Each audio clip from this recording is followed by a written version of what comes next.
Reports say tens of thousands of mosques in Iran have closed, with millions of people leaving Islam to follow Jesus. What on earth is happening?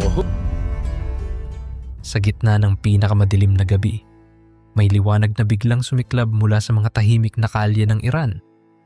At ang apoy na iyon ay hindi kayang patayin ng takot, ng bala o ng bakal, dahil ang naglalagablab ay pag-asa.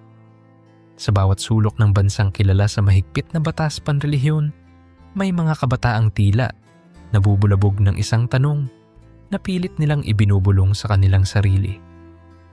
Totoo bang ito na ang lahat? O may Diyos na higit pa sa aming natutunan? Unti-unti, ang pader ng kawalan ng pag-asa ay nagkakabitak. Sa bawat bitak, sumisilip ang liwanag ng isang panaginip. Sa panaginip na yun, may isang lalaking nakaputi. May matang puno ng habag na nagsasabing, "Ako ang daan." Juan 14:6. Hindi siya kilala ng mga nakapanaginip, ngunit sa oras na yon, parang biglang naunawaan ng kanilang puso na ito ang Diyos na matagal na nilang hinahanap. Hindi isang Diyos na naninindak, kundi isang Ama na yumayakap. Mula sa mga dormitoryo ng unibersidad hanggang sa mumunting apartment, kumakalat ang mga kwentong ito na tila apoy sa tuyong damo. Kung paano nakilala noon ni Samuel ang tinig ng Panginoon sa gitna ng katahimikan, 1 Samuel 3. Ganoon din naririnig ng mga kabataang Iranian ang tinig na tumatawag sa kanila sa pangalan. At tulad ng batang si David na humarap kay Goliath, dala lamang ang pananampalataya at 5 makinis na bato. 1 Samuel 17. Ang mga kabataang ito'y humaharap ngayon sa dambuhalang sistema. Bit-bit ang katotohanang natagpuan nila sa katauhan ni Jesus. Sa likod ng bawat saradong pinto, may mga pamilyang nagtitipon para manalangin ng pabulong.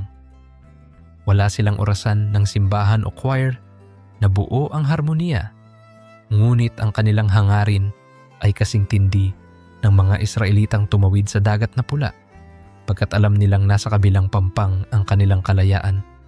Exodo 14:21-22. Sa dilim ng gabi, isang ina ang tahimik na nagbabasa ng iisang pahina ng bagong tipan, habang ang kanyang mga anak ay nakikinig na, para bang nakikinig sila sa mismong tinig ni Kristo. Sa bawat salitang pag-ibig, habag at kapayapaan, tila may nahuhulma sa kanilang mga puso. Isang pag-asa na walang bakal na rehas ang makakasira. Hindi ito kwentong pampulitika. Ito'y patotoo ng kaluluwang nauhaw sa katotohanan, tulad ng babaeng Samaritana na lumapit sa balon upang kumuha ng tubig.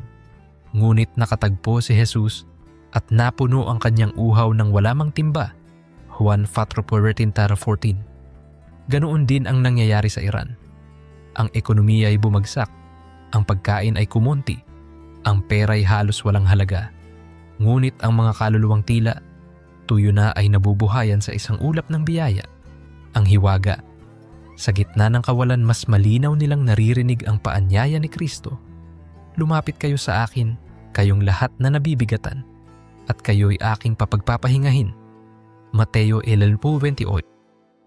May mga sundalong dati tagapagpatupad ng batas na ngayon nagkukubli upang makinig sa ebanghelyo, tulad ni Saulo na biglang nabulag sa daan patungong Damasco at nabuksan ang mata sa katotohanan. Gawa 1:1-18. May mga kabataang babae na dati itinuring lamang ng mga anino, ngunit ngayon nagiging pinuno ng mga lihim na pagtitipon, gaya ni na Deborah at Esther, na tumindig para sa kanilang bayan. Hukom 4:5, Esther 4:14. At sa bawat lihim na pagbibinyag na isinasagawa sa isang batyan ng tubig na laspag, mulit-muli nilang sinasabing, kabaong ng lumang pagkatao, siniselyuhan sa pangalan ng Ama, ng Anak, at ng Espiritu Santo. Mateo 20:8-19. Sa labas, lumalakas ang sigaw ng kababaihan, babae, buhay, kalayaan. Ngunit sa loob ng mga bahay, mas malalim ang sigaw. Panginoon, ikaw ang aming kalayaan. Tulad ni Sadrak, Mesak at Abednego na hindi sumamba sa gintong rebulto ni Nabucodonosor, at iniligtas sa nagniningas na pugon, Daniel 3. Ang mga kababaihan at kalalakihan ng Iran ay tumatangging yumukod sa takot. Umaasang ang ika-4 na tao na nakaputi ay kasama nila sa gitna ng apoy. Habang nagsasara ang mahigit 50,000 mosque dahil walang dumarating, ang mga tahanan na may nagiging iglesia sa 4 na sulok. Ang simpleng sala ay nagiging trono ng papuri. Ang kusina, altar ng pagbabasag ng tinapay. Kapag may katok na di kilala, humihinto ang pag-awit, kumakaba ang dibdib. Ngunit sa sandaling makilala nilang kapwa mananampalataya, sumisilay ang ngiti at muling nag-uumapaw ang awit ng kalayaan. Ang Panginoon ang aking pastol, hindi ako magkukulang. Awit 23, 1. Hindi na kailangan ng makukulay na ilaw o malalakas na speaker. Sapat na ang pagkakadikit-dikit ng palad at paghawak sa pangako ni Jesus na saan mang 2 o 3 ang nagkakatipon sa aking pangalan, naroon ako sa gitna nila. Mateo 8:20. At sa bawat pagdilig ng luha sa lupaing tigang, tumutubo ang binhi ng bagong pag-asa. Tulad ng propesya ni Isaias na, narito, ako'y gumagawa ng bagong bagay. Ngayon ay pasisibulin ko. Hindi ba ninyo ito nakikita? Isaiah 43:19. Sa kanluran, may mga simbahan na unti-unting nababakante. Ngunit sa Iran, ang bawat bagong balikloob ay parang pagdaragdag ng isang piyesa sa isang lihim na mosaikong nililikha ng Diyos. Parang panahon ni Gideon, iilan lang silang natira sa hukbo. Ngunit sapat iyon para ipakita ng Panginoon na siya ang nagliligtas. Hindi ang bilang o lakas ng tao. Hukom 7. Sa bawat kilos ng Espiritu, tila kumukulo ang langis ng biyaya sa puso ng mga bagong mananampalataya. Tumatagas ito lampas sa hangganan, umaabot sa mga karatig bansa, sumisibol bilang mga bahay-sambahan sa mismong disyerto. Isang dating imam ang nagsabi, akala ko'y kilala ko ng lubos ang Diyos. Ngunit nang makita ko si Jesus sa aking panaginip, natuklasan kong siya pala ang Diyos na nagmumula sa pag-ibig, hindi sa takot. Para siyang si Nicodemo na lumapit kay Jesus ng gabi upang magtanong at umalis dala ang liwanag ng bagong kapanganakan. Juan 3:1-21. At gaya ng lalaking dating ipinanganak na bulag na pinagaling ni Jesus, hindi man niya alam ang lahat ng teolohiya, pero masasabi niyang, minsan ako'y bulag, ngayon nakakita na. Juan 9:25.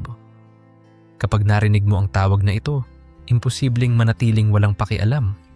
Para kang nababalik sa kwento ng alibughang anak, Lucas 15, na bagamat malayo pa'y sinabayan na ng takbo at yakap ng ama.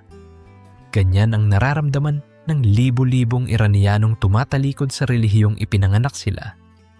Isang yakap na hindi kailanman ibinigay ng batas, kundi ng grasya. Wala nang tanong na, karapat-dapat ba ako? Sapagkat narinig na nila ang tapos na isinigaw ni Jesus sa krus. Juan 11:30. Habang pinapanood natin sila mula sa mga bansang malaya, maaaring itanong natin sa sarili, bakit sa kanila? Bakit ngayon? At bakit parang tayo, sa gitna ng kalayaan ay nauubusan ng apoy? Tulad ng 7 iglesia sa pahayag, pinapaalalahanan tayo na muling sindihan ang unang pag-ibig. Pahayag 2:2-4-5. Ang simpleng pananampalatayang kayang ipagpalit ang trabaho, kalayaan at maging ang buhay ay nagiging salamin na sumasalamin sa ating mga puso. Tunay pa ba ang ating apoy o naging abo na? Ngunit huwag tayong mawalan ng pag-asa sapagkat ang parehong Diyos na kumikilos sa Iran ay handang kumilos saan man may pusong bukas. Ang tanong, gagayahin ba natin ang mga kapatid nating Iranyaan na sumusunod kay Jesus, hindi dahil trending siya, kundi dahil siya ang katotohanan at buhay? Gaya ng babaeng dinugo ng 12 taon at sumiksik sa gitna ng karamihan upang mahipo lang ang laylayan ng kasuotan ni Kristo. Handa ba tayong ipagsapalaran ang lahat para sa isang haplos ng pag-asa? Marcos 5:20, 5 at 34. Sa pagtatapos ng bahaging ito ng ating kwento, manatili tayong nakatuon sa pangakong ito. Walang pinto, walang rehas, at walang diktadura ang makakahadlang sa iglesia na itinatayo ni Kristo. Ang mga pinto ng Hades ay hindi mananaig. Mateo 16:18. Kung ang isang binatang Hudyo na si Daniel ay nakaligtas sa lungga ng mga leon dahil hindi siya sumuko sa panalangin, ganoon din poprotektahan ng Diyos ang kanyang mga anak na nagpapakilala sa kanya ngayon sa Iran.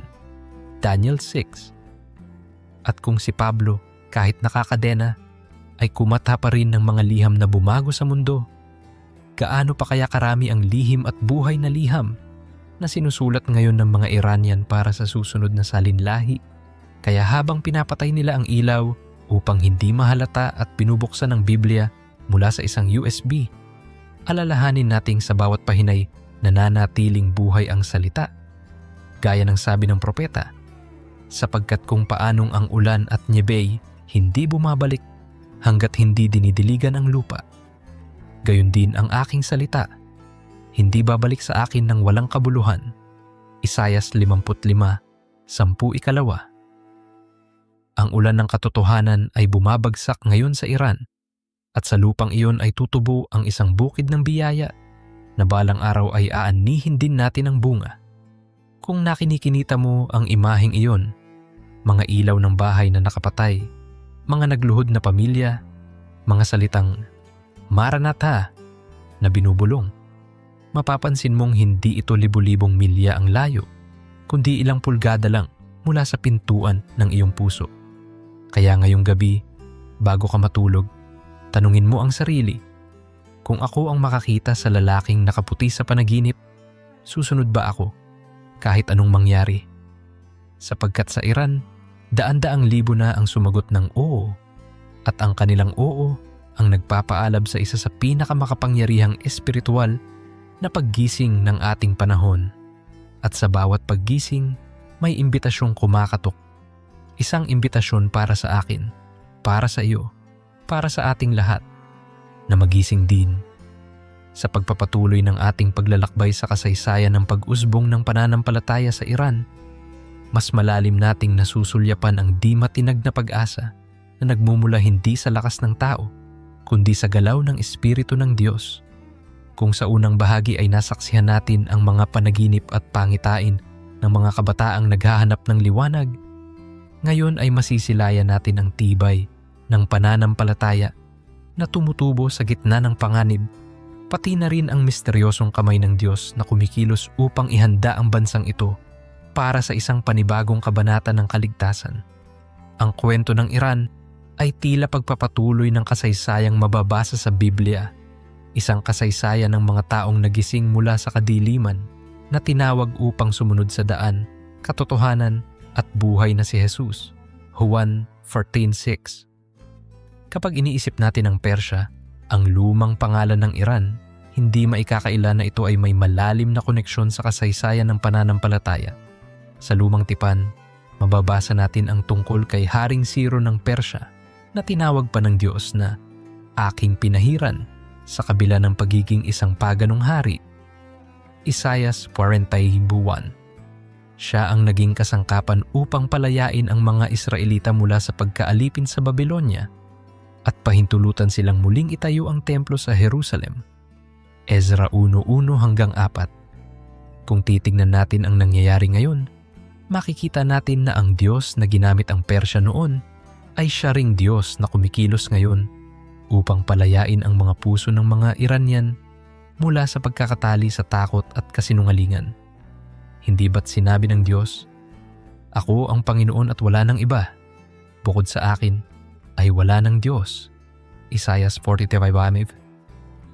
Ang parehong Diyos na ito ang gumagalaw ngayon sa mga tahimik na gabi ng Iran, nagdadala ng kaliwanagan sa mga naghahanap sa Kanya. Habang tumitindi ang pang-aapi at kontrol ng pamahalaan sa mga relihiyosong gawain, mas lalo namang tumitibay ang pananalig ng mga sumasampalataya kay Jesus. Sa bawat pagsubok, naaalala nila ang mga salita ni Jesus. Kung napupuot sa inyo ang sanlibutan, alalahanin ninyong ako muna ang kinapuutan. Juan 15:18. Alam nilang ang pagsunod kay Jesus ay hindi ligtas. Ngunit tulad ng mga unang Kristiyano sa panahon ng Roma na nagtagpo sa mga katakumba, natututo silang magtipon sa lihim, magdasal ng tahimik, at magbahagi na ng salita sa mga simpleng paraan. Mga USB drive na may laman ng ebanghelyo, mga pahinang kopya ng Biblia na ipinapasa ng palihim, at mga awit ng papuri na inaawit ng pabulong. Sa gitna ng bawat pagtitipon, damang-dama nila ang katotohanang sinabi ni Jesus. Sapagkat kung saan 2 o 3 ang nagkakatipon sa aking pangalan, naroon ako sa gitna nila. Mateo 8:20. Isang malaking bahagi ng pag-usbong ng pananampalataya sa Iran ay ang papel na ginagampanan ng mga kababaihan. Sa kultura kung saan sila madalas na itinuturing na pangalawa lamang sa lalaki, sila ngayon ang nasa unahan ng espiritual na pagbabago. Marami sa kanila ang nagsisilbing guro at tagapag-alaga ng mga lihim na bahay-sambahan. Tulad ni Deborah, isang hukom at propetisa na tumindig para sa kanyang bayan. Hukom 4:4 hanggang 5. Ang mga kababaihan sa Iran ay humaharap sa panganib upang ipahayag ang pag-ibig ni Jesus. Isang babae ang nagpatotoo. Nang nakilala ko si Kristo, nawala ang takot ko sa kamatayan. Ngayon, ang tangi kong hangarin ay dalhin ang liwanag sa iba, kahit na ito'y magdulot ng panganib. Ang ganitong uri ng katapangan ay hindi nagmumula sa simpleng ideolohiya. Ito ay bunga ng personal na pagkakilala sa isang Diyos na buhay at totoo. Hindi lamang mga babae, kundi pati kabataan ang nagiging instrumento ng pagbabago. Marami sa kanila ang sawang-sawa na sa paulit-ulit na mensahe ng kontrol at takot. Ang hinahanap nila ay katotohanan, at sa kanilang mga panaginip, parang naririnig nila ang tinig ni Jesus na nagsasabing, "Ako ang ilaw ng sanlibutan. Ang sumusunod sa akin ay hindi lalakad sa kadiliman, kundi magkakaroon ng ilaw ng buhay." Juan 8:22. Ang mga pangitain na ito ay nagbibigay ng pag-asa, gaya ng pag-asa na binigay ni Jesus kay Maria Magdalena, na sa kabila ng kanyang nakaraan ay tinawag upang maging unang tagapagbalita ng kanyang pagkabuhay. Juan 20:11-18. Sa parehong paraan, maraming kabataan ang natututo na kahit sila'y minamaliit ng lipunan, sila'y mahalaga sa mga mata ng Diyos. Habang ang ebanghelyo ay patuloy na kumakalat sa ilalim ng lupa, hindi maikakaila na ang kilusang ito ay kahalintulad ng kwento sa Aklat ng Gawa. Noon, sa araw ng Pentecostes, ang mga tao mula sa iba't ibang bansa, kasama ang mga Parthians, Medes at Elamites, mga sinaunang lahi na nagmula sa teritoryo ng modernong Iran, ay nakarinig ng salita sa kanilang sariling wika. Gawa 2:8-11. Ngayon tila muling bumabalik ang kasaysayan. Sa mismong lupain na iyon, naririnig muli ang tinig ng Diyos. Hindi sa pamamagitan ng malaking pagtatanghal, kundi sa mga payak at tahimik na pagtitipon. Parang kinukumpleto ng Panginoon ang simula ng kanyang iglesia, na kung saan ang Iran ay hindi isang banyagang bansa sa kwento ng pananampalataya, kundi isang bahagi ng mas malawak na plano ng kaligtasan. Kung titingnan natin ang lumalalim na krisis sa lipunan ng Iran, ang patuloy na pagbagsak ng ekonomiya, ang pagtaas ng presyo ng pagkain, ang pagkawala ng tiwala sa pamahalaan, makikita natin ang larawan ng bansang nasa bingit ng pagkapagod. Para itong Israel sa disyerto, pagod sa pagkaalipin at nag-aasam ng lupang pangako.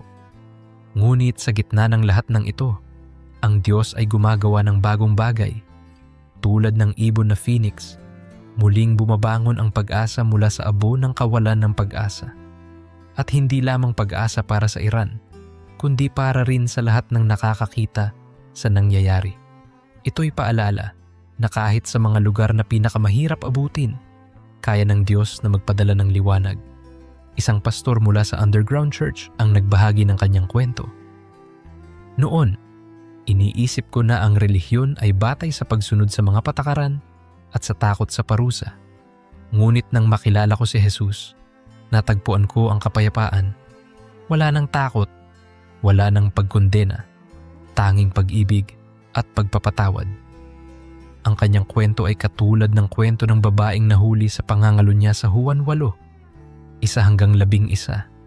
Sa halip na batuhin, si Jesus ay nagsabi sa kanya, "Ni ako man ay hindi ka hinahatulan. Humayo ka at huwag ka nang magkasala." Ang ganitong uri ng pag-ibig, isang pag-ibig na hindi nakabase sa kahusayan kundi sa grasya, ang siyang bumabago sa libu-libong puso sa Iran. Sa bawat lihim na pagtitipon, nararanasan ng mga mananampalataya ang kapangyarihan ng panalangin. Wala silang mga instrumentong mamahalin, ngunit sa kanilang mga bulong ay ramdam nila ang presensya ng Diyos. Parang ang mga apostol na nakulong, ngunit patuloy na umaawit sa dilim ng bilangguan. Gawa 16, 25-26. Ang mga Kristiyanong Iranian ay kumakanta ng papuri at sa bawat awit, tila bumabagsak ang pader ng takot.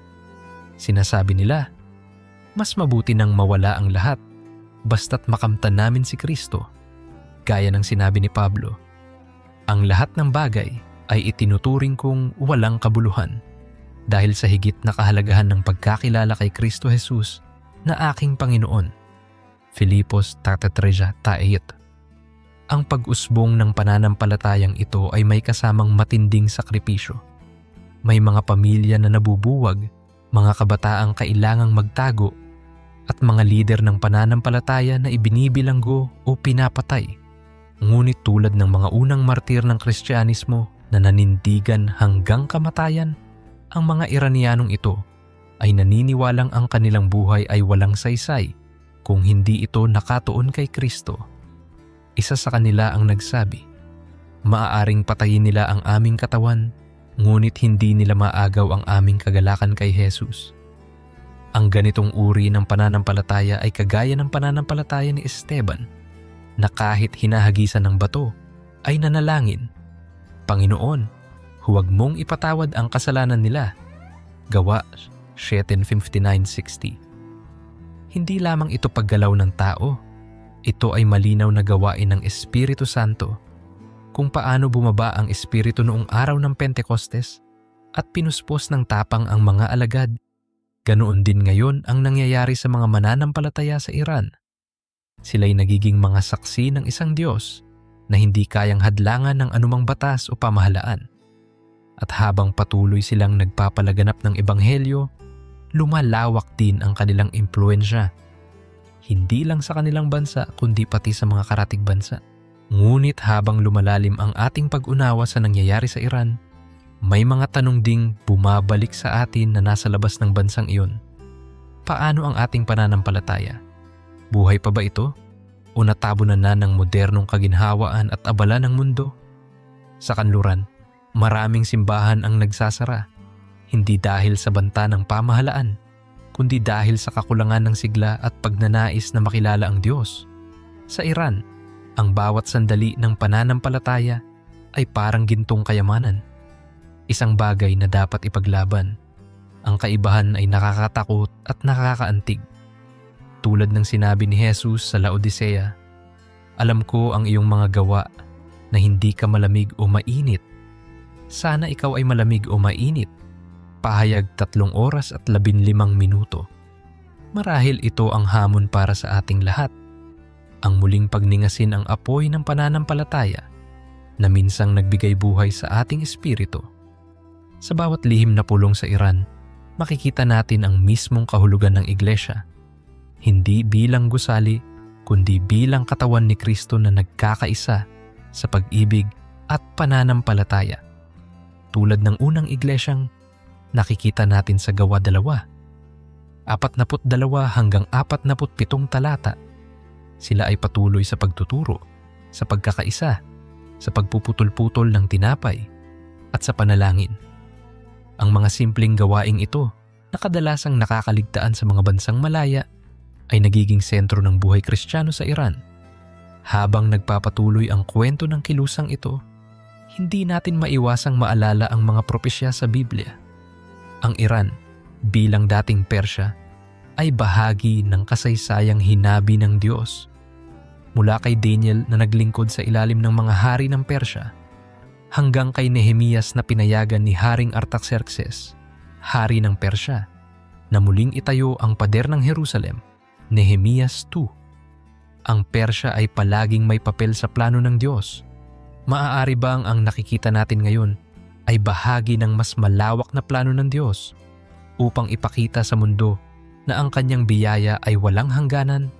Kung paano ginamit ng Diyos ang Persya noon para ibalik ang kanyang bayan, maaari rin ba siyang kumikilos ngayon upang ipakita na kahit sa mga lugar na tila sarado ang pinto ng kalayaan, ang Espiritu ng Diyos ay malayang gumagalaw? Sa gitna ng lahat ng ito, ang panawagan ay malinaw. Huwag nating maliitin ang kapangyarihan ng panalangin. Ang mga Kristiyanong Iranian ay nananalangin para sa atin, para sa kanluran na madalas ay naliligaw sa ingay ng modernong buhay.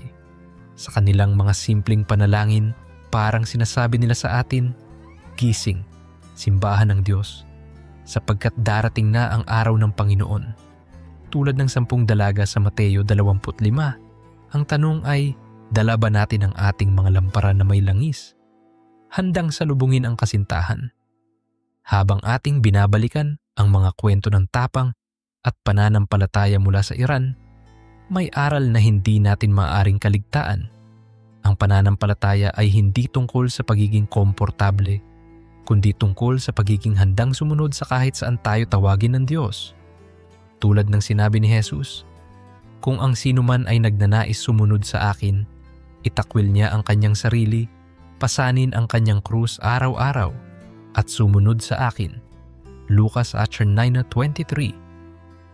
Ito ang mismong ginagawa ng mga kapatid natin sa Iran, at ito ang hamon na bumabalik sa atin ngayon. Ang kwento ng Iran ay hindi lamang kwento ng isang bansa. Ito ay kwento ng ating lahat. Isang paalala na ang pananampalataya ay buhay, makapangyarihan, at patuloy na kumikilos sa mga puso ng mga handang tumugon.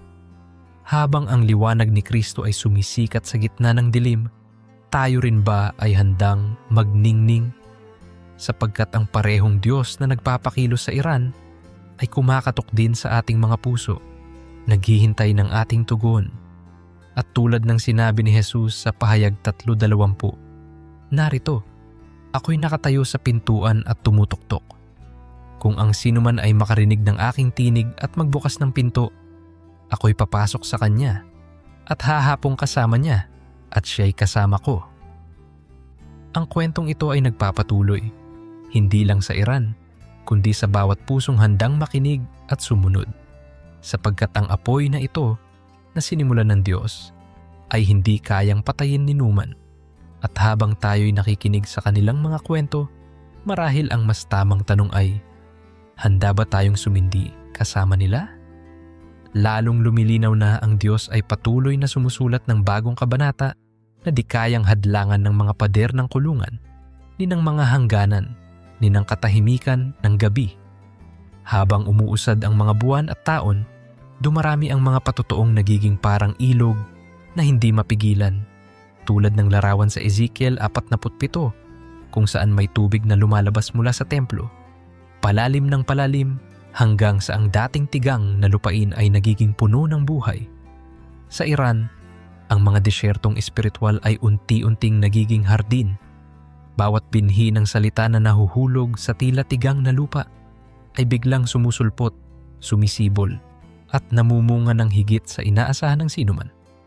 Nagsimula ang marami sa isang simpleng kurot ng pagkauhaw, isang pakiramdam na ang lahat ng kanilang narinig tungkol sa Diyos ay tila kulang, tila may nawawalang nota sa isang himig.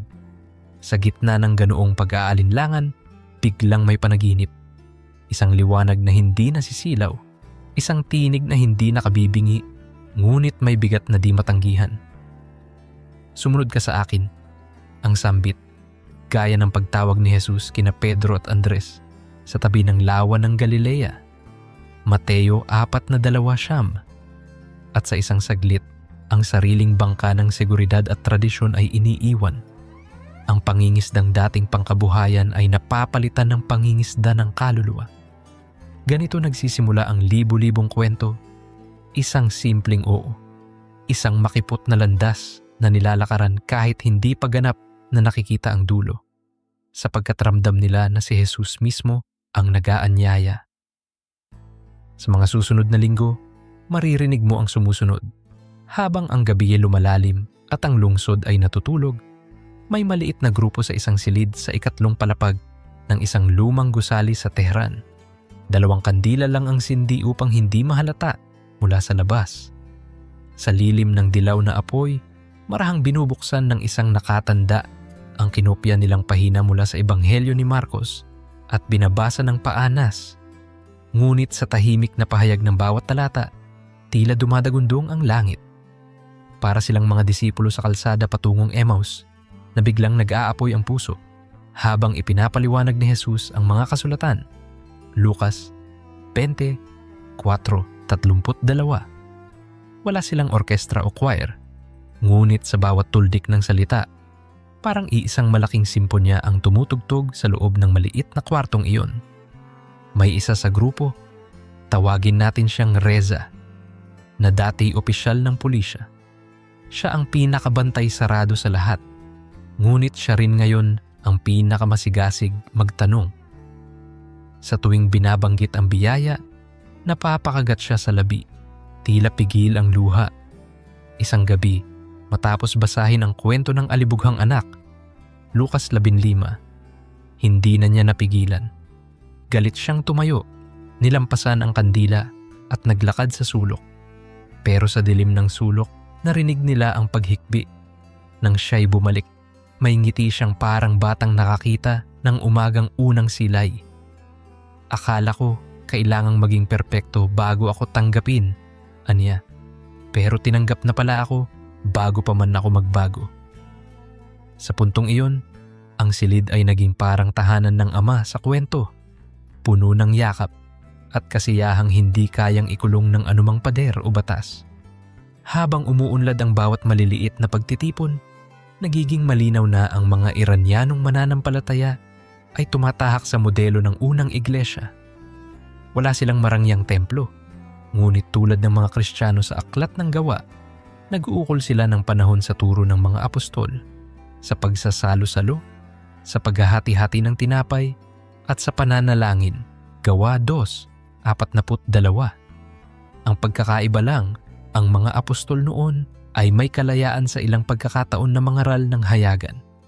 Dito, bawat salita ay kailangang timbangin sa pagitan ng buhay at kamatayan.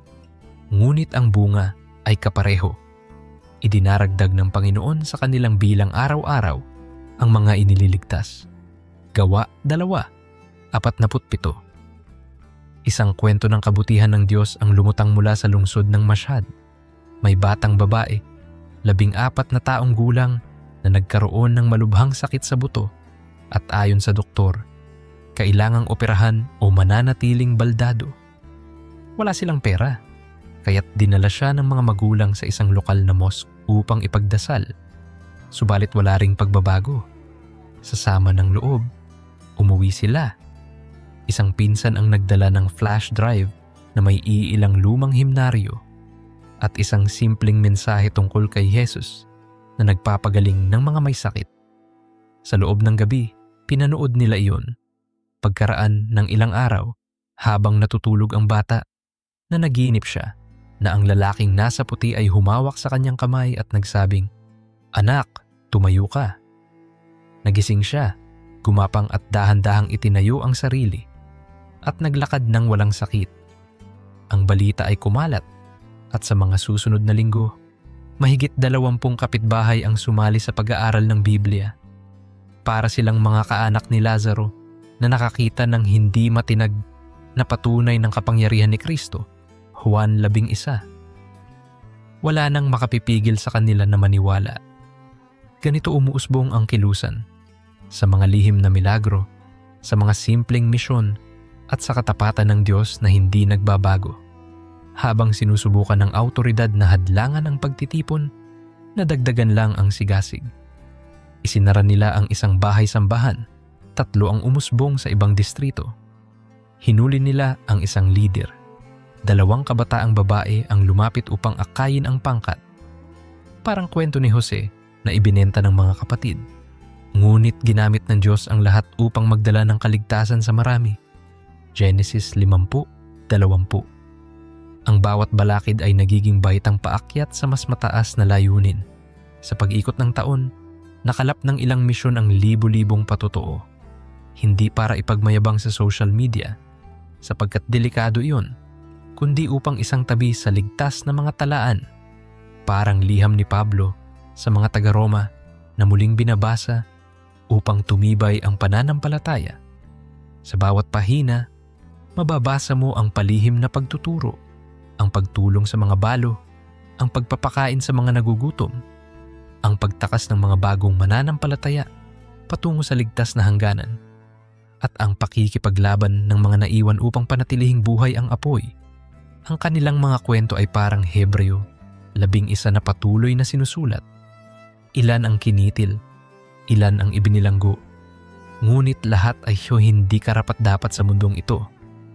Hebreo 11:11-38.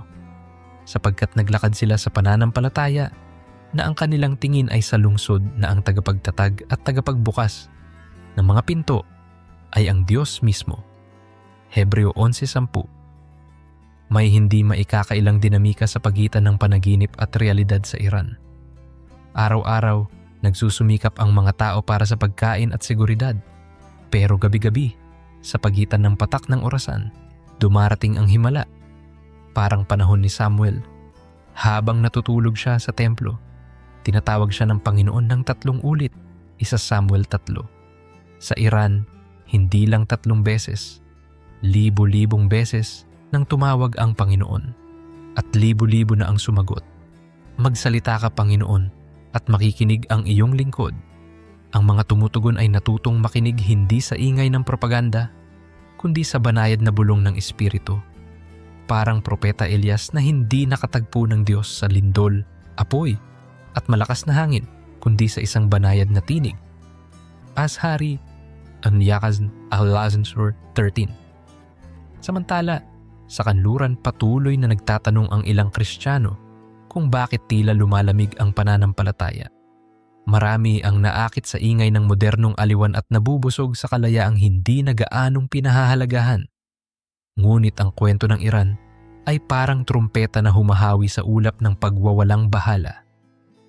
Sa tuwing may nagbubukas ng kwento tungkol sa mga Iranyanong handang ipusta ang lahat para kay Kristo, may konsyensyang kinikiliti, may puso na biglang nagigising, at may luha na kusang dumadaloy. Sapagkat kung totoo na ang Espiritu ng Diyos ay gumagalaw ng makapangyarihan sa isang lugar na ipinagbabawal siya, anong dahilan natin para hindi siya bigyang daan sa lupang sagana sa kalayaan? Sa pag-usbong ng ika-3 taon ng malawakang revival na pagtanto ng underground network na kailangan nilang mag-ikapit ng mas matatag na sistema ng pag-alagaan, kaya't gaya ng estratehiyang ibinigay ni Jethro kay Moises, pumili ng tapat at may takot sa Diyos upang mag-alaga ng maliliit na pangkat. Exodo 18:21. Naglaan sila ng mga tagapangalaga. Bawat tagapangalaga ay responsable sa 5 hanggang 10 pamilya.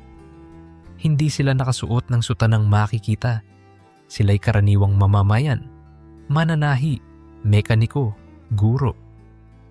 Ngunit sa espiritu, sila ang matatag na haligi na nag-aakay sa kanilang kapwa, tumatawid sa dagat na pula ng takot tungo sa kalayaan.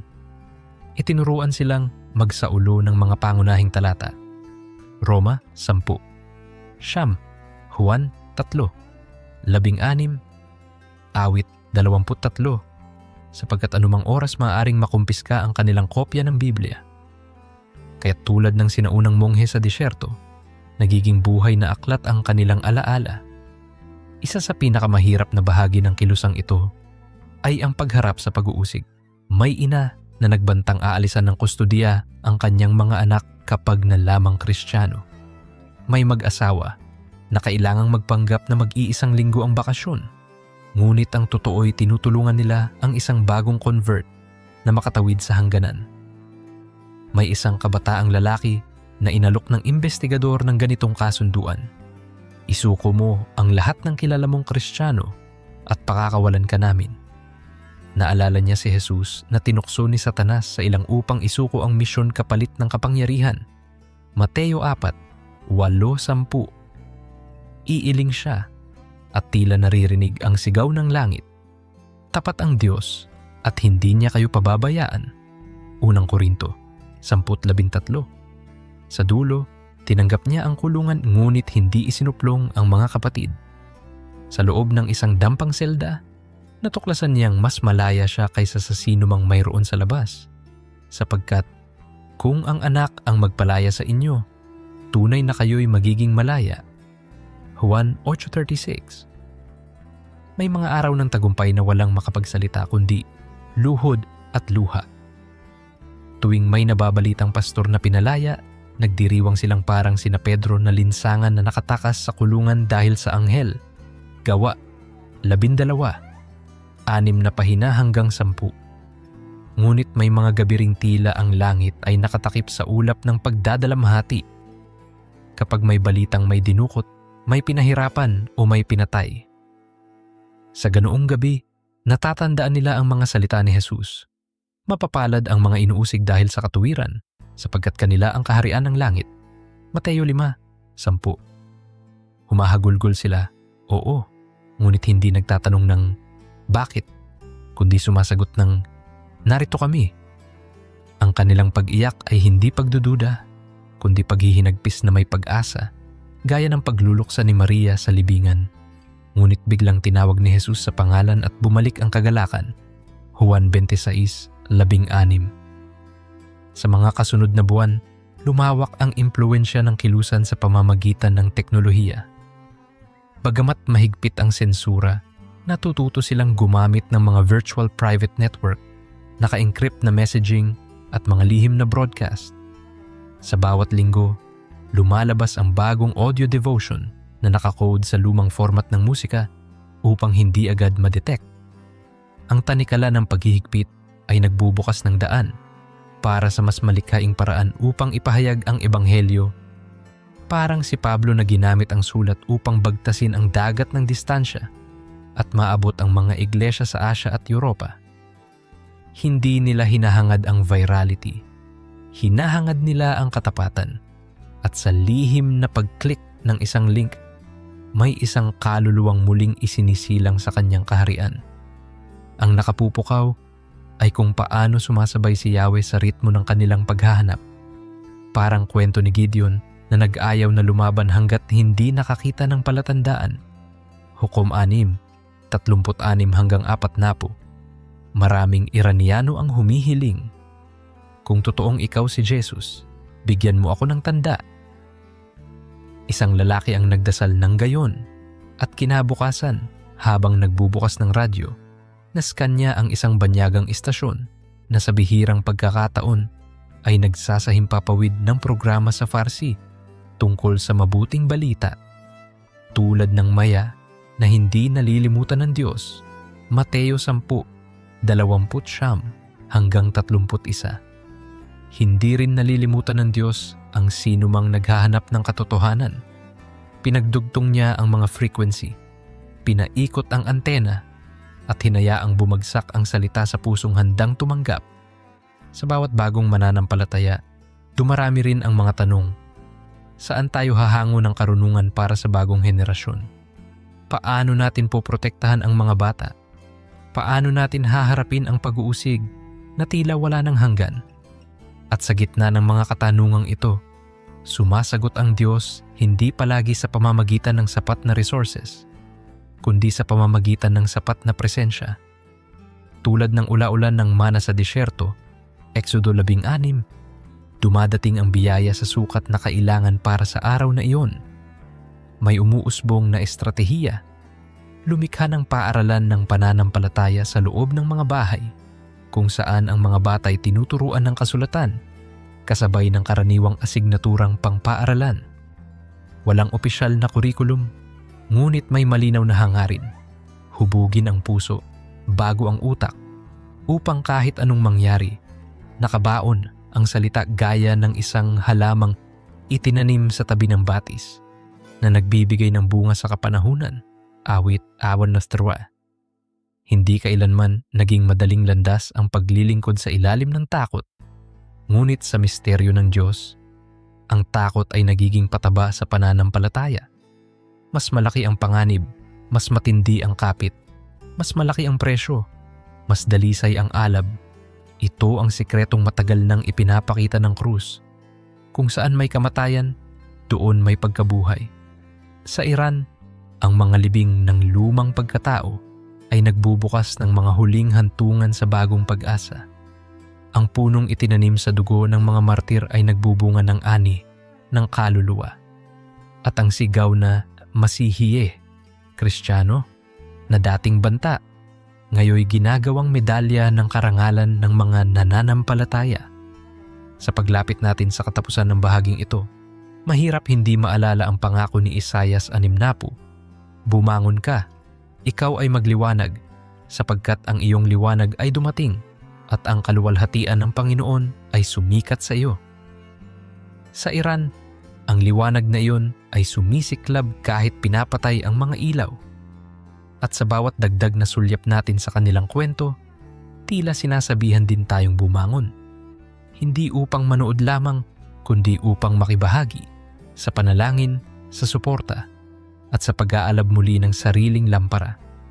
Sapagkat kung ang mga patak ng ulan ng biyaya ay bumabagsak sa desyertong Persian, tiyak ding kayang bumuhos ng Diyos ng ulan sa atin, saan man tayo naroroon. Narito tayo ngayon, saksi sa isang kabanatang patuloy na sinusulat, The Book of Acts, Iranian Edition, na isinulat sa tinta ng dugo at luha, ngunit nililimbag ng pag-ibig at pag-asa. At kung may isang mensaheng sumisigaw sa ating mga puso mula sa buong kwentong ito, marahil ito iyon. Ang Diyos ay malapit, ang Diyos ay buhay, at ang Diyos ay kumikilos kung saan may mga pusong handang magsabi ng Oo. Sa Iran, ang oo ng libo-libo ay nagiging ingay na niyanig na ang katahimikan ng relihiyosong opresyon. Sa atin, sino ang magsasabing ang isang simpleng oo ay hindi rin kayang magpabago ng mundong ating ginagalawan? Kaya't habang sinasarado mo ang iyong mga mata sa gabing ito, alalahanin mo ang isang maliit na pangkat na nagtitipon sa silid na sinisikatan lang ng liwanag ng kandila, nagbabahagi ng tinapay at salita, nangangarap na balang araw ay malayang makakapag-awit ng malakas. Iangat mo sila sa panalangin. Idalangin mong magpatuloy ang himala, na tumindig sila gaya ng mga tuyong buto sa isang lambak na hinipan ng hininga ng Diyos at naging hukbo. Ezekiel 37. At sa parehong hininga, hilingin mong hipandin ng Diyos ang iyong puso upang kung sakali mang dumating ang gabi ng pagsubok, handa kang sumindi, handang sumunod, handang manindigan. Sapagkat tulad ng sinabi ni Pablo, hindi ako nahihiya sa Ebanghelyo, sapagkat ito ang kapangyarihan ng Diyos para sa kaligtasan ng bawat sumasampalataya. Roma 1:16. Sa Iran, ang kapangyarihang iyan ay kumikislap sa bawat bulong ng Yeswa. At kung pumikit ka ng sandali, maaari mong marinig ang parehong bulong. Tinatawag ka ring sumali. Ang kwento'y di patapos. Ang susunod na pahina ay maaring nakasulat sa pamamagitan ng iyong sariling pagsang-ayon. Sa dulo, iisa ang ating pag-asa na balang araw, bawat tuhod ay luluhod at bawat dila ay magpapahayag na si Hesukristo ay Panginoon. Filipos 2:2, 10:10-11. At marahil, sa araw na iyon, makikita nating umaawit ang mga kapatid nating Iranian. Walang takot, buong lakas, tila umaalingaw-ngaw sa kalangitan, at sasali tayo sa kanilang awit. Hanggang sa dumating ang araw na iyon, manindigan tayong lahat, gaya ng kanilang paninindigan, sa liwanag na hindi kailanman kayang talunin ng dilim.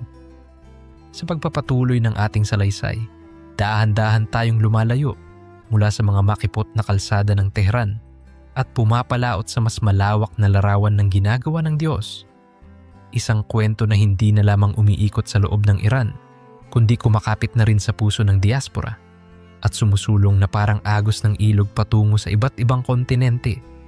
Ang bawat Iranianong lumalabas ng bansa bilang iskolar, manggagawa o o refugee ay nagiging tagapagbitbit ng apoy, tila mga sulo na inilalatag ng espiritu sa madidilim na sulok ng mundo. Parang sina Priscilla at Aquila na, nang palayasin mula sa Roma, ay dinala ng Diyos sa Corinto upang turuan si Apolos at pagtatagin ang iglesia roon. Gawa 18, 1-3, 24-26. Sa pamamagitan ng sapilitang paglipat, kumikilos ang Diyos upang ipamigay ang mga binhi ng Ebanghelyo sa mas malawak na bukirin. Sa isang lungsod sa Europa, halimbawa may maliit na coffee shop na pinatatakbo ng mag-asawang tumakas matapos mangunang arestuhin si Hussein, isang dating guro, sa Mashhad.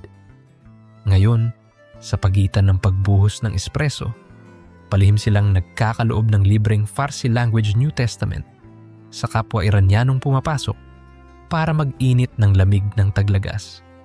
Tuwing gabi pagkatapos ng sarado, nakaharap sila sa laptop upang dumalo sa online Bible study na dinadaluhan ng 12 pang refugee mula sa Turkey, Malaysia at Canada. Sa munting Zoom window, makikita mo ang luhaang mga mata na kumikislap dahil sa kaanyayang "Kayo ang ilaw ng sanlibutan." Mateo 5:14. Sa bawat pindot ng mute at unmute, natatagpuan nila ang lakas na sinabi ni Jesus kay Pablo, "Sapat na ang aking biyaya para sa iyo, sapagkat ang aking kapangyarihan ay nahahayag sa gitna ng kahinaan." 2 Corinto 3:9. Habang lumalaganap ang ganitong mga komunidad, lumilipas din ang takot at nagiging pananabik. Sa Estados Unidos, isa sa pinakamabilis lumaking Iranian churches ay nagsimula lamang sa living room ng isang estudyanteng babae sa Texas na nakatagpo kay Kristo sa panaginip at nagising na may nag-uumapaw na tanong.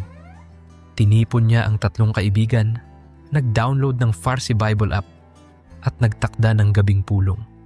Makalipas ang 2 taon, kinailangang lumipat sa garahe.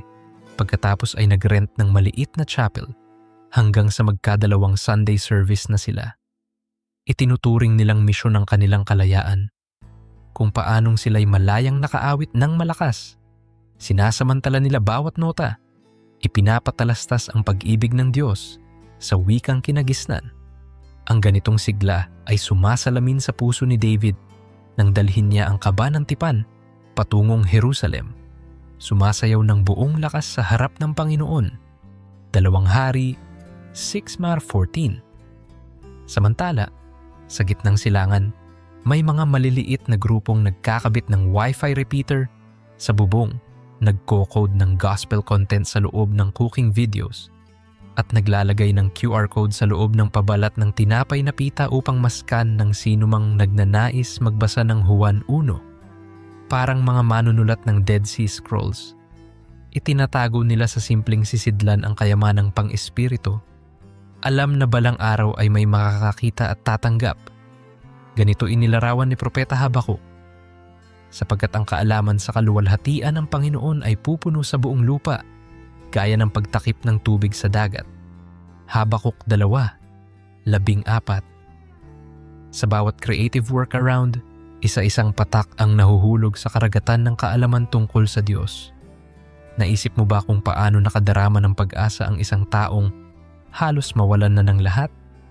Isang lalaking nagngangalang Darius, dating inhinyero, ang nagtago ng maraming buwan sa hangganan ng Armenia bago makalusot patungong Georgia. Sa mahabang pag-iisa sa bundok, nagbaon lamang siya ng iilang tuyong tinapay at isang lumang kopya ng mga awit. Gabi-gabi, binabasa niya ng malakas ang awit 121. Aking ititingin ang aking mga mata sa mga bundok, saan manggagaling ang aking tulong. Ang aking tulong ay nanggagaling sa Panginoon na lumalang ng langit at lupa. Dumating ang sandali na halos hindi na niya madama ang mga daliri sa lamig. Ngunit sa gitna ng ginaw, tila may nakaramdam ng hininga ng Diyos. Isinara niya ang Biblia, ipinikit ang mga mata at narinig sa kaibuturan, hawak kita. Pagsapit niya sa ligtas na lugar, sinalubong siya ng grupo ng mga Kristiyanong Armenian na may dalang sopas at munting kumot. Paalala na hindi pa ninyo natitikman ang lahat ng inihahanda ko para sa inyo. 1 Corinthians 2:9. Mula noon, nagtatrabaho siya bilang interpreter para sa mga bagong tumatakas. Ginagamit ang kanyang mababang boses upang ipaliwanag na ang Diyos na nagligtas sa kanya ay handa ring tanggaping sila. Habang patuloy na binubulay ninyo ang kwento ng bawat buhay na nababago, mapapansin ninyong lahat ay tila umiikot sa iisang katotohanan. Nagmamahal ang Diyos at sa pag-ibig na iyon, tinutugon niya ang sigaw ng bawat nagdurusa. Kung paanong narinig niya ang daing ng Israel sa Ehipto at ipinadala si Moises, Exodo 3:10. Naririnig niya rin ngayon ang bulong ng kababaihang pinagbabawalang ipakita ang buhok, ng kabataang pinagbawalang magtanong, ng ama't inang nagsasakripisyong makatawid sa hangganan. At sa pagtugon ng Diyos, madalas niyang ginagamit ang hindi inaasahang paraan, panaginip, himala, online chat, o simpleng pakikiramay ng isang estrangherong marunong magsabing salam. May doktor sa Sweden, babaeng Iranian din, na minsang naimbitahan para magsagawa ng libreng check-up sa refugee camp.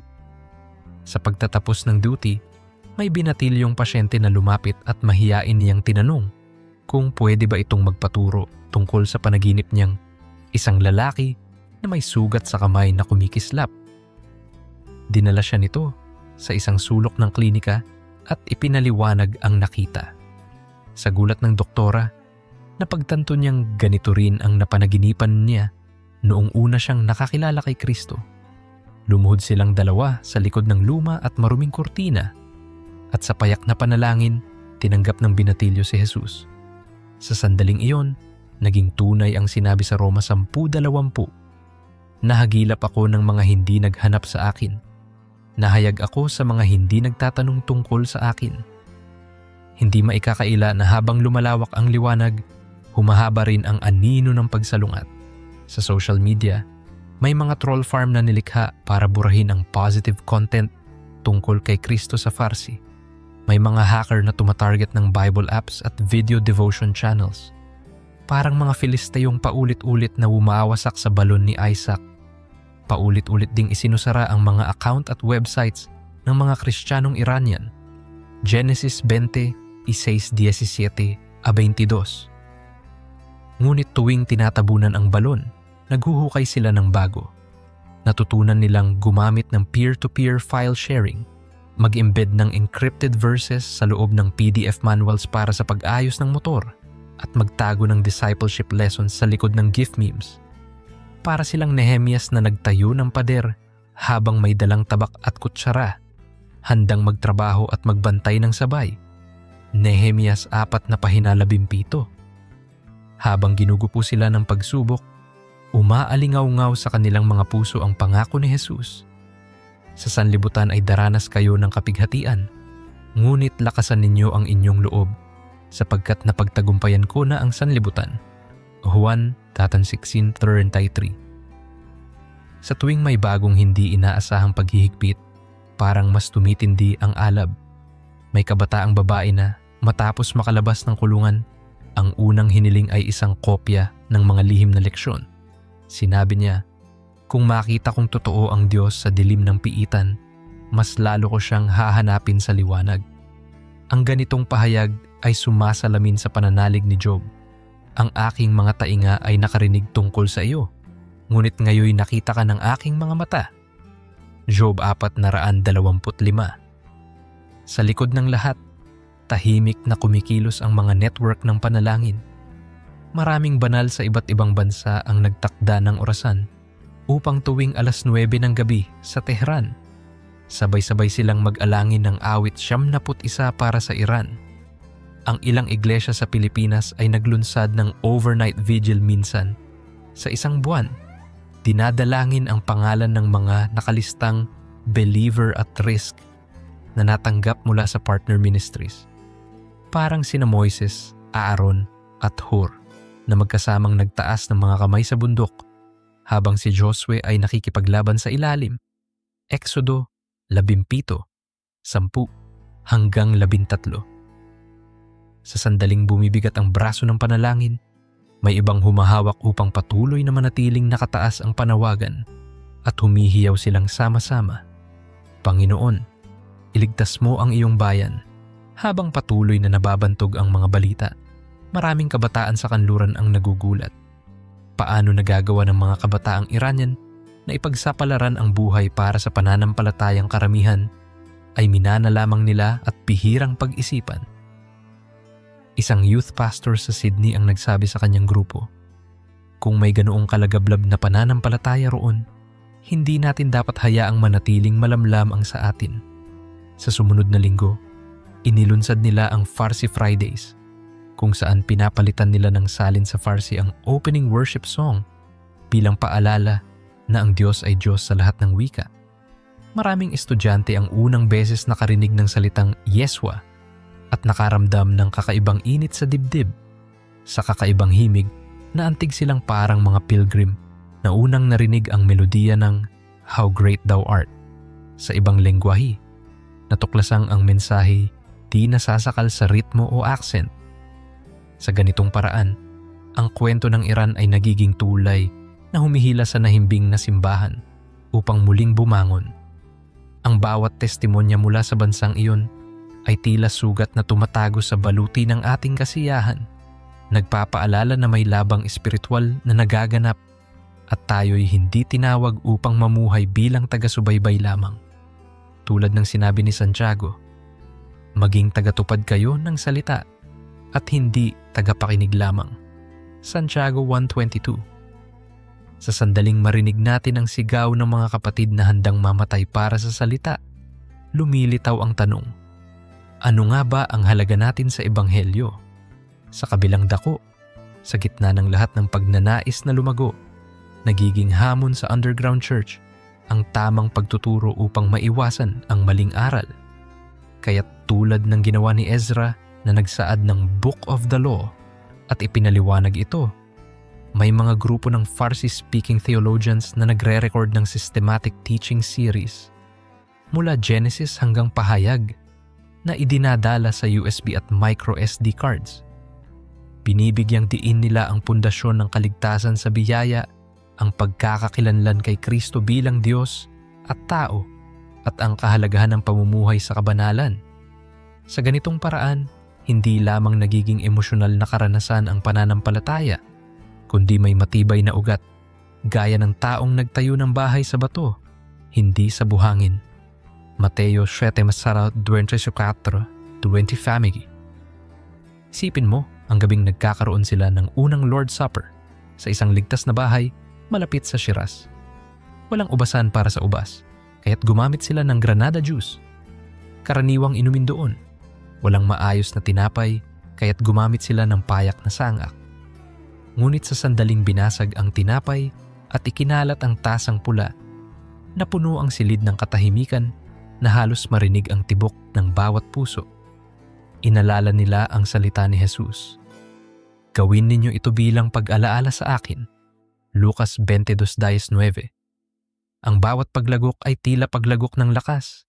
Ang bawat pagnguya ay paalala ng katawang nabasag para sa kanila.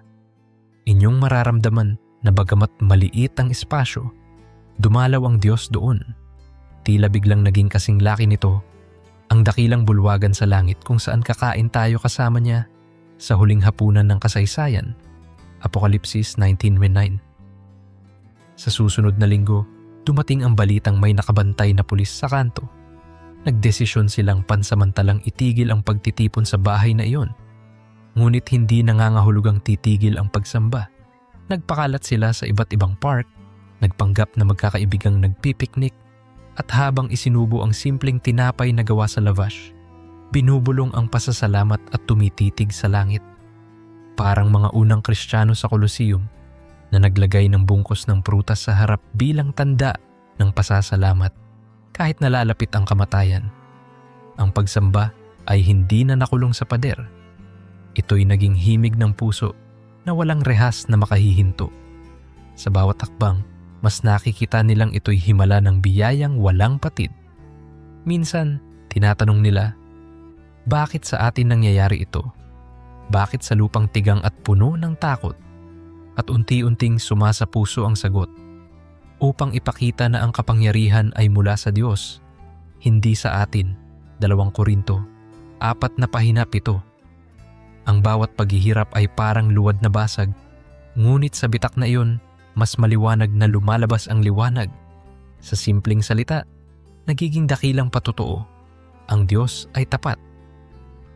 Hindi lamang sa mga kabataan at migranteng gumagalaw ang espiritu, pati ang ilang miyembro ng relihiyosong liderato ay lihim na naguulat ng mga panaginip at katanungan. Parang si Nicodemo na lumapit sa gabi kay Jesus, Juan 3:1-2. May mga imam na nagpapadala ng encoded email sa mga kilalang pastor sa labas ng bansa. Nagtatanong, ipaliwanag ninyo sa akin kung bakit sa bawat panaginip ko, naririnig ko ang pangalang Isa Almasih at gumagaling ang aking takot. Bagamat iilan pa lamang silang hayagang lumalabas, ang pudla ng paghahanap ay naitanim na sa puso ng mismong institusyong dati pumipigil. Hindi mo man makita ngayon, subalit ang isang mustasa, pinakamaliit sa lahat, ay balang araw magiging punong sumisilong ng mga ibon. Mateo 13:31-32. Sa kabila ng pagmamadali nating makita agad ang bunga, pinapaalalahanan tayo ng Diyos na Siya ang nagtatakda ng panahon.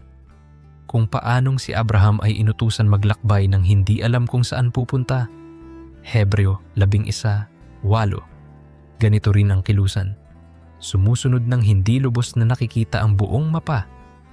Pero sa bawat hakbang, may haligi ng ulap sa araw at haligi ng apoy sa gabi. Exodo 13:21. Dito natin nauunawaan na ang tunay na tagumpay ay hindi palaging sukatan ng dami kundi ng katapatan. Anyayahan kitang huminto, huminga, at tanungin ang sarili, ano ang gawain ng Diyos sa akin sa gitna ng kwentong ito? Marahil ikaw ay nanonood mula sa komportabling sala. May malakas na wifi at may access sa 12 o libo-libong papuring kanta. Marahil may sariling kopya ng Biblia sa iba't ibang salin at kulay. Ang kwento ng Iran ay hindi binibigkas upang ikaw ay maaliw lamang, kundi upang ikaw ay guluhin sa kabutihang paraan. Upang muling maalala ang unang apoy, upang mapukaw ang sigla ng unang pag-ibig kay Kristo. Pahayag 2:4 Thimber.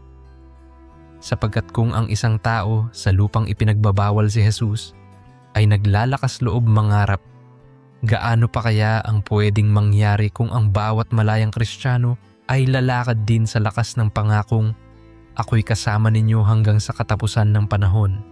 Mateo 28:20. Ipinapanawagan ng kwentong ito ang tatlong tugon. Una, panalangin. Hindi isang beses, kundi patuloy, gaya ng balong babae na nakulit sa hukom hanggang inaksyonan ng healing. Lucas 18:1-8. Ikalawa, pakikiisa sa pamamagitan ng pagbabahagi ng mapagkakatiwalaang impormasyon, suporta sa mga ministeryong frontline at pag-aalay ng mga talento para mabuo ang tulay ng pag-asa. Ikatlo, pag-aalab, ang personal na pagdedesisyon na huwag hayaang tumamlay ang sariling pananampalataya. Kung kinakailangan, mag-ayuno, magsimula ng small group, buksan muli ang Biblia, at hayaan ang Espiritu na muli kang dalhin sa unang sigla, sapagkat hindi sa pamamagitan ng lakas ni ng kapangyarihan, kundi sa pamamagitan ng aking Espiritu. Zacarias 4:6. Sa ganitong mga hakbang, nagiging kabahagi tayo sa kasaysayang isinusulat ng Diyos. Ang Iran ay maaaring maging epicenter ng isang kilusang hindi kayang pigilan ng geopolitics. At tayo, saan man naroroon, ay maaaring maging hibla sa telang iyon. Tandaan ang sinabi ni Pablo kay Timoteo, pukawin mo ang kaloob ng Diyos na nasa iyo. 2 Timoteo 1:6. Hindi mo kailangang pumunta sa disyerto upang madama ang apoy. Sapat nang buksan mo ang puso at sabihin, narito ako, Panginoon.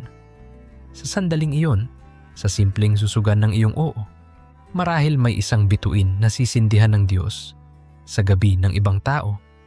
Bituing gagabay sa kanila tulad ng tala sa Bethlehem patungo sa Mesyas. At kung minsang manginig ka sa harap ng hamon, alalahanin ang pangako ng Isaias 41:20. Huwag kang matakot, sapagkat ako'y sumasa iyo. Aking palalakasin ka. Oo, aking tutulungan ka. Ito ang parehong kamay na humahawak sa mga kapatid natin sa kulungan, sa bundok, sa entreswelo ng coffee shop, at sa virtual room ng online Bible study. Pareho itong kamay na nakahanay sa likod mo ngayong habang pinapakinggan mo ang kwento. Kung bubuksan mo ang iyong palad, mararamdaman mong hindi lang sila ang pinanghahawakan ng Diyos, kundi pati ikaw. Ang liwanag ng Iran ay patuloy na sumisiklab at ang kadiliman ay walang magawa kundi umatras.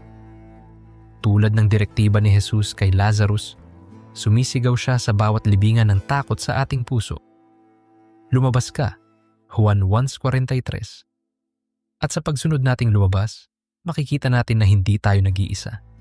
Naroon ang hukbo ng mga saksi mula kina Abraham, Ruth, Esther, Pedro, hanggang sa mga bagong pangalan ng Mashhad at Shiraz. Lahat nananawagan. Tumakbo ka, tapusin mo ang takbuhin. Hebreo 12:1-2. Hanggat may natitirang hininga, patuloy tayong magpupuri, patuloy tayong maglilingkod, at patuloy nating aabangan ang araw kung kailan ang buong daigdig ay pupuno ng kaalaman tungkol sa Panginoon, gaya ng dagat na pumupuno sa hugis ng daigdig. Mula Iran hanggang sa pinakamalayong isla, kabilang ang kinatatayuan mo ngayon. Mas lalo nating nasasaksihan kung paanong ang mga hibla ng kwento na minsang tila magkakahiwalay na sinulid ay unti-unting hinahabi ng Diyos upang maging isang tapiseryang nagpapakita ng kanyang kabuuang layunin. Ang apoy na sinindihan sa mga nakatagong silid ng Tehran ay hindi na lamang nagliliyab ng patagilid. Pumapailan lang na ito, sumasayaw sa hangin at nagbubuo ng mga nagkikislapang bugso ng liwanag na nakikita na kahit sa malalayong mata. Parang larawan sa Habakuk 1:5. Masdan ninyo at pagbulayan, manggilalas kayo at mamangha, sapagkat gumagawa ako ng isang bagay sa inyong mga araw na kapag isinaysay ay hindi ninyo paniniwalaan. Ito mismo ang nasasaksihan ng mundo ngayon. Isang kilos na lampas sa lohika, lampas sa politika, lampas sa anumang kalkulasyon ng tao, ngunit sakto sa plano ng Diyos. Sa loob ng mga tahanan sa Isfahan, may bagong ingay na naririnig. Hindi ito tunog ng kaguluhan, kundi tawa ng mga batang natututo ng kwento ni Samuel, ni Ruth, ni David. May 3 magkakapatid na tuwing gabi bago matulog, binabasa ng kanilang ina ang awit 27 at inaawit ng pabulong ang unang linya. Ang Panginoon ang aking liwanag at kaligtasan. Sino ang aking katatakutan? At habang unti-unting sinasara ng ina ang mga kurtina, sinasara rin nito ang anumang puwang na pumasok ang pangamba, sapagkat nagigising silang kinabukasan na may panibagong tapang na humarap sa paaralan, sa palengke, sa buhay. Sa lihim na pagpapasulong ng araw-araw na pagkatotoo ng salita, tila muli nilang nararanasan ang Deuteronomio 6. Itanim ninyo sa inyong puso. Ituro ninyo ito sa inyong mga anak. Kausapin ninyo sila kapag kayo'y nakaupo sa inyong bahay o naglalakad sa daan. Sa isang bahagi ng Mezandaran, may isang lumang gusali na ginawang pansamantalang paggamutan ng komunidad. Dati itong bodega ng karpet, ngunit dahil sa krisis sa ekonomiya, natigil ang operasyon at naiwan itong bakante. Ngayon, may mga nakahanay na higaang kahoy na pinagtagpi ng mga volunteer. Ang nangunguna sa proyekto ay 6 na kabataang babae na dati nagtitinda ng tinapay sa palengke. Ngayon sila ang nag-oorganisa ng simpleng klinik, sumasalo sa mga dumadaing na matatanda at nagdarasal sa tabi ng bawat kama. Walang opisyal na nakapaskil na krus, ngunit ang krus ay nakaukit sa bawat haplos ng kamay, sa bawat pagbigkas ng shafa. Ibig sabihin, pagalingin mo sila, Panginoon. Katulad ito ng mga alagad na inutusan ni Jesus sa Lucas 10. Siyam, Pagalingin ninyo ang mga may sakit doon at sabihin, dumaloy na sa inyo ang kaharian ng Diyos. Habang tumatagal, nabubuo ang isang hindi pangkaraniwang pinalawak na pamilya kung saan ang mga bagong mananampalataya ay hindi lamang itinuturing na miyembro ng iglesia, kundi tunay na kapamilya. Kapag may tumatakas na refugee, may tiyuhin at tiyahin agad na handang sumalo. Kahit pa sa totoo'y hindi rin sila magkadugo. Dala nila ang diwang nakasulat sa Mateo 12:50, sapagkat sino mang tumutupad sa kalooban ng aking Ama, siya ang aking kapatid na lalaki, kapatid na babae at ina. Sa ilalim ng pangakong ito, ang mga nawalan ng pangalan at bansa ay nakapagmamahalan na parang matagal nang magkakasama. May nakipuslit mula sa hangganan ng Pakistan na walang naidala kundi damit na suot. Pagdating niya, sinalubong siya ng 3 taong hindi pa niya nakikita. Ngunit nakangiti, bitbit ang bagong jacket at supot ng tinapay. Iyon ang araw na naintindihan niyang ang Diyos ay Ama ng mga ulila at tagapagtanggol ng mga balo. Awit 68:5. Sa diaspora namang nakaugat sa Canada, may isang lingguhang pulong na isinasagawa sa basement ng isang maliit na library. Walang malalakas na speaker. Mayroon lang laptop at isang proyektor na nakasabit sa tulos ng kurtina. Kapag nagsimula ang pagtitipon, naka-close caption sa Ingles upang maintindihan ng mga asawang hindi Iranian. Dito mo makikita ang kwento ni Pentecost na parang inuulit. 1 o 2 pangungusap sa Farsi, kasunod ang pagsasalin sa Ingles, minsan pa'y sa Tagalog sapagkat may dumalong Filipinong caregiver. Bigla mong mararamdaman na totoo ang gawa 2. 17. Ibubuhos ko ang aking espiritu sa lahat ng tao, sapagkat ang bawat salita ay tumatagos lampas sa dila, dumididiretso sa puso. Sumasabay sa pag-arangkada ng kilusan ang mas insing pagsasanay sa Biblia. Upang maiwasan ang mga maling aral, pinagtibay ng mga tagapanguna ang pagitan ng katuruan at kultura. Sa loob ng 3 buwang School of Antioch, isang online at underground hybrid class, tinatalakay nila ang Book of Romans, isang aklat na nagtutulay mula pagsisisi hanggang paglago. Bawat talata ay binabaklas, masusing inaalis ang anumang maling pagpapakahulugan. Kapag napag-usapan ang Roma 8:1, ngayon nga'y wala ng kahatulang parusa sa mga na kay Kristo Jesus. Nagkakatinginan ang ilan na tila hindi makapaniwala. Isang lalaki ang nagsabing, "Sa amin, hatol ang araw-araw." Ngayong sinasabi ng Diyos na wala ng hatol, parang tumigil ang mundo. Sa titik at diwa ng salita, nakikita nilang pinapalitan ng Diyos ang luma nilang identidad ng sariwang pagkakakilanlan. Sa kabilang banda, may kilusang sumisibol na tinatawag nilang Project Esther. Layunin nitong iligtas ang mga kababaihang biktima ng child marriage at trafficking na nananalig kay Kristo. Sa isang safe house, may nakasabit na simpleng papel na may sulat kamay, "Sapagkat iniligtas mo ang aking kaluluwa sa kamatayan at ang aking mga paa sa pagkadulas." Awit 56:13. Bawat batang babaeng dumarating ay sinasalubong ng yakap at unang regalo ay isang maliit na notebook. Sinusulatan nila ito ng mga panalangin, mga pangarap, mga talatang nagbibigay buhay. Unti-unting narirespeto ang sarili, natutong magbasa at magsulat, natutong mangarap lampas sa bangin ng dating karanasan. Parang kwento ni Jose na mula bilanggo ay ginawang tagapagligtas. Sila man, mula sa kulungan ng karahasan, itinatayo ng Diyos upang maging tagapagsalaysay ng katotohanan. Habang lumalawak ang saklaw ng Ebanghelyo, hindi lamang mga tao ang nababago, kundi maging ang kultura. Inililihiman, unti-unting bumabago ang mga awit sa radyo. May mga palabas na nagsisingit ng themes ng kapatawaran at pag-asa. May makatang Iranian sa diaspora na naglabas ng koleksyon ng tula. Bawat isa'y inspirasyon mula sa Salmo 42. Sa simbolo ng baling lampara, na muling sinindihan, tinalakay niya ang pag-uuhaw ng kaluluwa. Kung paanong umaalingaw-ngaw ang usa sa batis ng tubig, gayon nananabik ang kaluluwa ko sa iyo, O Diyos. Maraming kabataan ang nagsimulang mag-hashtag ng Ishikazare e Umid, munting butil ng pag-asa, bilang tahimik na pagkilala sa kanilang bagong pag-asa na di kayang tawaran. Dumating din ang sandali na ang kilusang ito'y tumawid sa larangan ng negosyo. May 3 magkakaibigan na nakatapos ng engineering online at naglunsad ng startup sa Istanbul. Lumikha ng eco-friendly water filters na abot kaya. Ngunit ang pangunahing layunin nila ay hindi lang paglilinis ng tubig. Gusto nilang maglagak ng malinis na tubig ng buhay sa mga komunidad.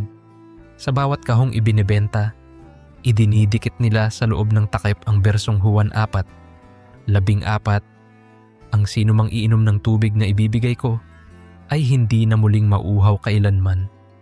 Kaya't kapag binuksan ng pamilya ang kahon, makakabasa sila ng pangako bago pa nila malasahan ang ginhawang dulot ng malinis na ilog. Parang muling pagsasabuhay ng gawa ni Jose at Bernabe na ginamit ang kanilang ari-arian upang ihatid ang mabuting balita sa gawa. Gawa 4, 36 hanggang 37.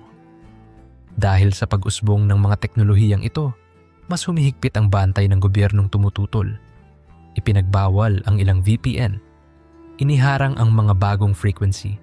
Pinatawan ng mas mabigat na parusa ang sinumang mahuling nagpapakalat ng Western ideology. Ngunit ang espiritu ay patuloy na nagbubukas ng daan, katulad ng pagkawasak ng mga tanikala ni Pedro sa kulungan sa Gawa 12. May IT specialist na. Habang iniimbestigahan, biglang nawala ang kopya ng ebidensya sa hard drive. Hindi nila maipaliwanag kung bakit. Para bang nabura ito sa himpapawid. Siya naman, lumabas na walang kaso. At sa halip, mas nalakasan pa ang loob na i-backup ang mga digital Bible sa mas ligtas na paraan. Sa kanyang journal, sinulat niya ang awit 34. 7. Anghel ng Panginoon ay nagbabantay sa may takot sa kanya. Kasabay ng pagdami ng testimonya, dumarami rin ang mga espiritual na labanan. May panawagan sa buong mundo na huwag ipagyabang ang sariling lakas, kundi balikan ang digmaan sa pananalangin.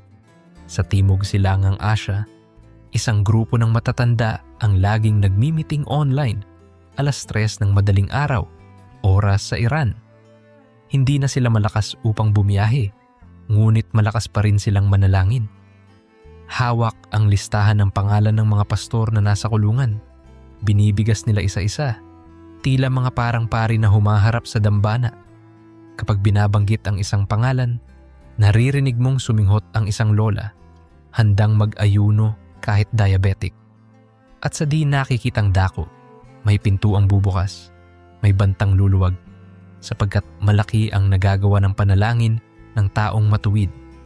Santiago 5:16. Sa isa namang lungsod sa Gulf na kilala sa karangyaan, may grupo ng Iranian domestic workers na tuwing day off ay nagtatagpo sa isang lumang rooftop. Wala silang mikropono, ngunit may gitarang may 3 PC at iyon ay sapat na. Inaawit nila sa kalahating tono ang Amazing Grace na isinalin sa Farsi, at sa chorus, biglang tumatagos ang luha sa bawat mukha. Isa sa kanila ang dating nakulong dahil sa pinagtatrabahuhang amo, ngunit nakalabas matapos manalangin ng awit 71 bawat gabi. Ngayon siya ang naglilingkod ng tsaa matapos ang kantahan.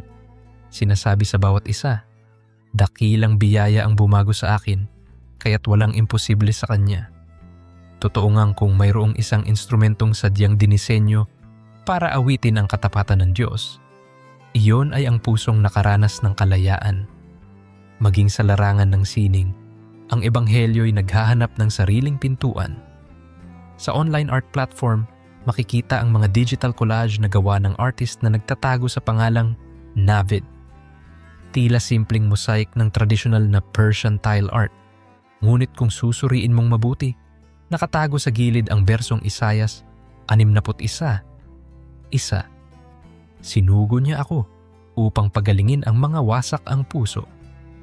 Sikat ito sa mga young creatives at unti-unting nagiging usapin kung bakit kakaiba ang motif. Kapag may nag-message at nagtanong, sinasagot ni Navid sa DM ang kahulugan at doon na magsisimula ang mahabang palitan. Sino ba si Yeshua? Sa ganitong paraang tila lihim ngunit totoo, pumapasok ang katotohanan sa mga lupon na dati hindi naaabot ng nakasanayang misyon.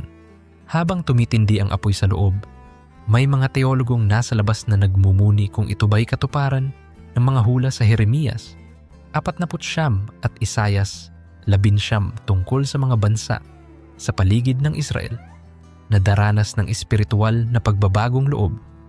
Ngunit sa halip na mabulag sa espekulasyon, piniling magdiwang ang mga mananampalataya sapagkat alam nilang ang pinakawastong sagot ay nakita na sa Roma 11:33 o kalaliman ng mga kayamanan ng karunungan at kaalaman ng Diyos. Sa madaling salita, kahirami pang hiwagang hindi kayang arukin, subalit sapat ng masilayan nilang kumikilos ang Diyos at marinig ang paanyayang sumama sa pagpapalaganap ng liwanag. Sa paglapit ng tagsibol, may balitang tumagos sa buong network. Isang matandang lalaking may sakit, dating opisyal ng gobyerno at kilalang mahigpit laban sa Kristyanismo, ay humiling na makausap ang pastor na nakulong niya 10 taon na ang lumipas. Nang magkaharap sila sa isang maliit na silid gamutan, hinawakan ng matandang opisyal ang kamay ng pastor at bumulong. Nakikita ko siya tuwing gabi sa panaginip. Ang liwanag. Tinatanggap ba niya ako? Namutla ang pastor, sapagkat tila mas malalim pa sa kulungan ang paglalakbay na ito. Hindi niya napigilang umiyak habang binibigkas ang Lucas 23:43. Ang pangako ni Jesus sa magnanakaw sa krus. Katotohanang sinasabi ko sa iyo, ngayon din ay makakasama kita sa paraiso. Kasabay ng pagbuka ng bibig ng matandang opisyal upang sambitin ang panalangin, may luha ring pumatak sa kamay ng pastor. Luha ng kapatawaran na nagpapaalala sa kanya ng sariling awa ng Diyos sampunang lahat. Sa gitna ng lahat ng tagpong ito, may isang pangamba na lagi nilang nilalapitan ng panalangin, ang pagkapagod. Sapagkat oo, may himala, ngunit may araw din ng kabiguan, pag-aaway, misunderstanding at pagkakasala. Ngunit sa tuwing mapapadalas ang mga buntong hininga, naaalala nila ang sabi ni Pablo sa 2 Korinto, 4 na kabanata, 16 na talata. Kaya't hindi kami nanghihina. Bagaman ang aming panlabas na pagkatao ay nanghihina, ang loob naman ay araw-araw na pinapalakas. Bawat linggo, may oras ng pagtutuos kung saan malayang inihahayag ang kasalanan, winiwika ang pagpapatawad at nagkakahawak kamay upang muling sariwain ang biyaya. Walang perpektong komunidad, ngunit may perpektong tagapagligtas na laging handang magpatawad, maglinis, magpatuloy. At ngayon tayo na nasa labas ng eksenang iyon ay tinatawag na huwag lamang maging tagapagsalaysay kundi kabahagi. Ang tanong ay hindi na paano ko sila matutulungan, kundi paano ako sasabay sa ginagawa ng Diyos. Tulad ng batang may 5 tinapay at 2 isda sa Juan 6, baka ang hawak natin ay maliit. Ngunit kapag inialay sa Kanya, kayang pakainin ang libo-libo. Baka ang ating maliit ay oras para manalangin o kakayanang mag-mentoring online o salaping kaya nating ipunin bawat buwan. Maaaring ito'y galing musika, sining, o simpleng kakayahang makinig. Ano man iyon, hinihintay lang ng Panginoon ang narito po upang gamitin niyon sa paraan na hindi natin maisip. Sa pagtatapos ng panahong ito ng salaysay, naiisip kong parang tayo'y nakatayo sa dulo ng bundok kasama si Moises. Tanaw ang lupang pangako na hindi pa ganap na inaapakan, ngunit sigurado ang pag-iral. Ang Iran na puno ng pagsubok ay unti-unting nagiging hardin ng pag-asa. Ang binhing itinanim sa luha ay aanihin sa kagalakan, gaya ng awit 126. 5. At kung bibigyan tayo ng Diyos ng tala sa langit upang makita ang mas malawak na larawan, marahil makikita nating nag-uugat na sa iba't ibang bansa ang parehong apoy, sa paaralan sa Seoul, sa apartment sa Berlin, sa sakahan sa Brazil, sa kanto ng EDSA sa Maynila, dahil ang Diyos ay hindi lamang nagliligtas ng individual, kundi nagtatayo ng isang di matitinag na kaharian. Kaya, kaibigan, habang binabasa mo ang huling pangungusap na ito, tandaan mong hindi pa tapos ang Diyos. Kung nakakakilos siya, gamit ang kandila, sa madilim na kwarto sa Shiraz, nakahanda rin siyang kumilos sa harap ng LED light ng iyong sariling buhay. Ang talababa ng kasaysayan ay patuloy na nahahabi at bawat tugon natin, isang bulong ng panalangin, isang piraso ng tulong, isang pagyuko ng puso, ay postscript na idinaragdag ng langit. Maging bahagi ka. Kung nadama mong kumakatok ang salita, buksan mo ang pinto, sapagkat ngayon ang araw ng kaligtasan. 2 Korinto 6:2. At tulad ng pangako sa pahayag 22 at 17, ang espiritu at ang babaeng ikakasal ay nagsasabing, halika. Sa Iran, sinabi na nila yon. Ngayon, tayo naman, halika, Panginoong Jesus. Maging liwanag mo rin kami saan man mo nais